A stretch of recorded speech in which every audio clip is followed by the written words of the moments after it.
Son successeur ne pouvait donc être autre que Serigne Babacar Sy. Khalifa Mbaye, comme le surnommaient ses amis et disciples, avait en lui les mêmes qualités que son père. Il est non seulement le gardien de l'orthodoxie tijane comme El Hadj Malick Sy l'a été, comme El Hadj Abdoul Aziz Sy, El Hadj Mansour l'a été, parce qu'en fait le fort de la Tijaniya, c'est justement d'être le gardien de l'orthodoxie, parce que la spiritualité tijane ne se conçoit pas sans une ferme résolution à respecter les principes de la charia. Donc, être Muqaddam Tijane, être Khalif Tijane, c'est être gardien de l'orthodoxie. Et Serigne Babacar Sy a été gardien de l'orthodoxie. Né en 1885 à Saint-Louis, il est le deuxième fils de Maodo Malick et de Sokhna Rokhaya Ndiaye, sa première épouse. Khalifa s'est toujours battu avec force et énergie pour trois choses: l'islam, la tariqa et les daïras. Le tout en utilisant comme langue le Wolof pour mieux pénétrer le cœur des talibés.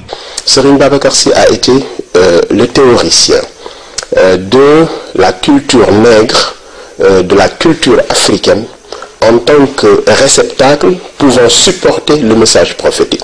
Je disais tantôt que El Hadj Malick Sy a voulu faire profiter aux peuples africains, aux Wolof en particulier, parce qu'il était dans le bassin Wolof.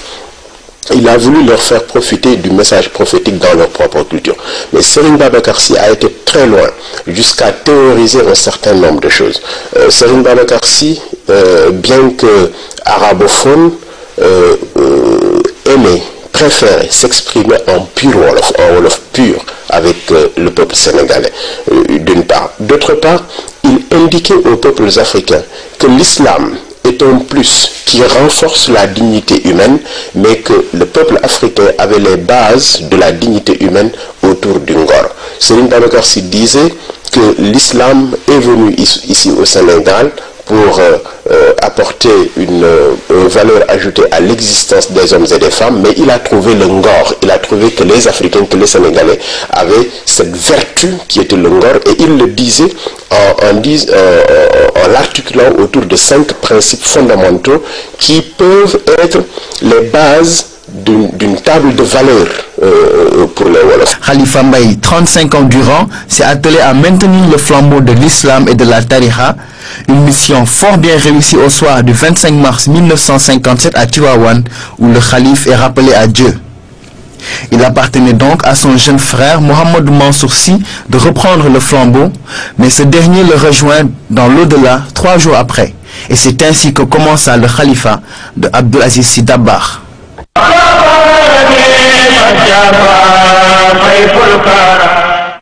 Fils de Sokhna Safiatou Niang, El Hadj Abdoul Aziz Sy est le 4e fils de Seydi Hadj Malick Sy.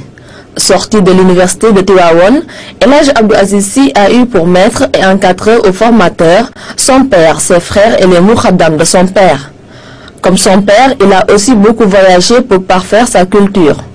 Effacé, preuve d'une rare modestie, Serigne Abdou s'est toujours considéré comme un simple disciple parmi les innombrables que comptait son vénéré père. Toute sa vie durant, El Hadj Abdoul Aziz Sy s'est attaché à l'esprit et à la lettre du Coran et de la Sunna, s'étant toujours préoccupé de la formation religieuse et de l'éducation de base des croyants. Il a légué à la postérité une bibliographie considérable avec une biographie complète de son père. Ses talents de poète et de chanteur de louange à Dieu et aux prophètes se sont toujours vérifiés lors des bourdes.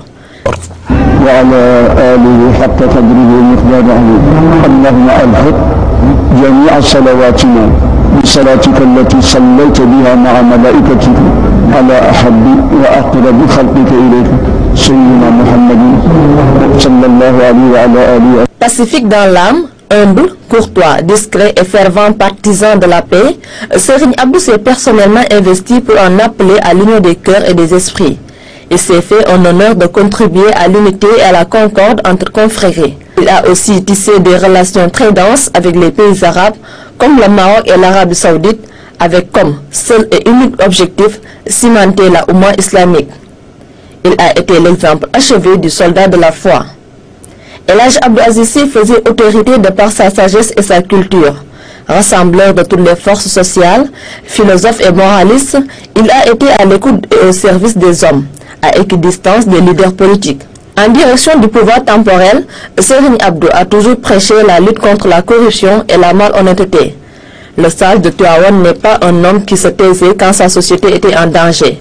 Tout en lui était simplicité, humilité, générosité et disponibilité. En somme, il rassurait. Par la grâce de Dieu, il a été des serviteurs du prophète qui ont élevé la tolérance au rang de sacerdoce. En un mot, parler de Serigne Abdou sous quelque angle que ce soit ne revient qu'à une chose, Dabakh, d'où son surnom, Abdoul Aziz Sy Dabakh. Après avoir veillé 40 ans sur l'héritage et le temple de Maodo, Serigne Abdou a été rappelé à Dieu le 14 septembre 1997, jour mémorable où le temps a semblé compatir. En plein hivernage, un phénomène météorologique bien particulier s'est produit. Pour moins que cela, des incrédules ont sanctifié d'autres hommes. Dabakh a toujours combattu l'adoration.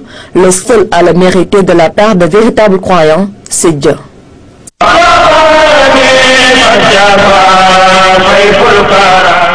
Serigne Mohamedoul Mansour Sy est né en 1900 à Tivaouane. Fils de Seydi El Hadji Malick Sy et de Sokhna Safiétou Niang, Serigne Mohamedoul Mansour Sy était un véritable génie de la science islamique.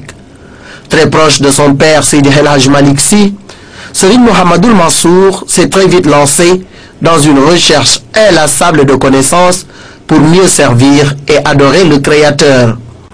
Modèle de pureté, d'humilité et de pragmatisme, Serigne Mohamedoul Mansour Sy était un grand intellectuel à l'image de son père Seydi El Hadji Malick Sy. Sa vaste culture arabo-musulmane s'est reflétée dans ses nombreux écrits littéraires et philosophiques. Officier de la Légion d'honneur, Serigne Mohamedoul Mansour Sy fut également nommé par l'administration coloniale délégué officiel du pèlerinage à la Mecque en 1944.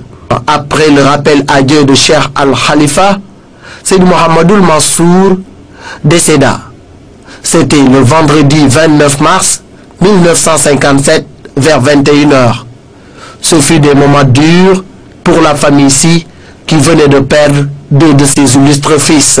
Autre fils de Seydi El Hadji Malick Sy, très peu connu parce que très discret et n'ayant pas accédé au califat, El Hadji Habib Sy. Né en 1906, Benjamin de Maodo et de Sokhna Safiétou Niang, El Hadji Habib Sy était élevé dans la rigueur morale, dans l'amour du travail, l'humilité et la grande piété qui caractérisent les héritiers de Mame Maodo. Modeste, discret et très effacé, il a toujours œuvré pour l'unité de la famille Sy. Fait lettré comme tous les fils de Mame Maodo, El Hadji Habib a également laissé beaucoup d'écrits à la postérité.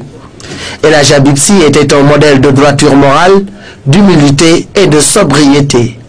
Il a beaucoup contribué à l'expansion de la Tariqa Tijaniya dans la région ouest africaine, notamment en Gambie, où il compte beaucoup de talibés.